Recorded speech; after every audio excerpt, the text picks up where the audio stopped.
नमस्कार, मैं कुमार हूँ। आप देख रहे हैं स्टार मिथिला। अत्यधिक भीड़ के कारण झंझारपुर और सकूर बस्ती के बीच एक नई स्पेशल ट्रेन का परिचालन किया जाएगा, जो 22 अक्टूबर से सकूर बस्ती की ओर से और 23 अक्टूबर से झंझारपुर की ओर से अगले 5 दिनों तक लगातार चलेगी। दरअसल अभी बिहार में दीपावली, छठ महापर्व जैसे त्योहार का समय चल रहा है और इस बार सबसे बड़ा महापर्व बिहार चुनाव भी है। इस दौरान कई लोग अपने घर आ और जा रहे हैं। इससे विभिन्न महानगरों के विभिन्न रेलवे स्टेशनों पर काफी अत्यधिक भीड़ देखी जा रही है और इसी भीड़ को कंट्रोल करने के लिए यात्रियों की सुगम यात्रा हो सके, इसलिए भारतीय रेल के द्वारा कई स्पेशल ट्रेन चलाने का फैसला लिया गया है, जिसमें झंझारपुर सकूर बस्ती स्पेशल ट्रेन भी शामिल है। झंझारपुर और सकूर बस्ती के बीच यह ट्रेन सीसो हॉल्ट, सीतामढ़ी,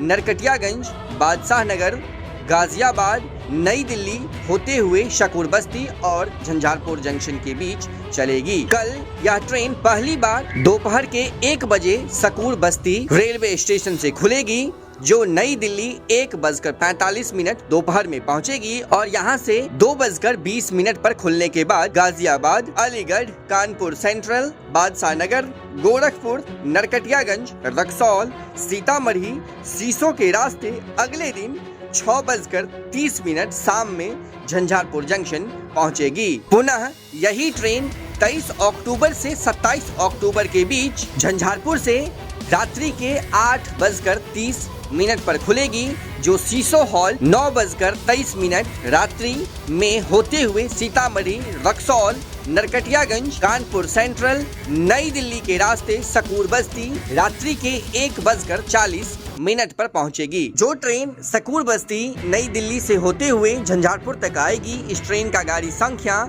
04410 है। वहीं जो ट्रेन झंझारपुर से नई दिल्ली होते हुए सकूर बस्ती तक जाएगी, इस ट्रेन का गाड़ी संख्या 04409 है। भीड़ से बचें, काउंटर पर कतारों में खड़े होने से बचें। रेलवे का रेल वन आधिकारिक मोबाइल एंड्रॉयड एप्लीकेशन डाउनलोड करें, जहां से आप जनरल हो या फिर रिजर्वेशन दोनों प्रकार की टिकटें बुक कर सकते हैं। अत्यधिक जानकारी के लिए आप जुड़े रहे स्टार मिथिला से। हम जल्द ही अगली तस्वीर के साथ हाजिर होंगे, जो अपने क्षेत्र मिथिला से होगा। धन्यवाद। आप देख रहे थे स्टार मिथिला।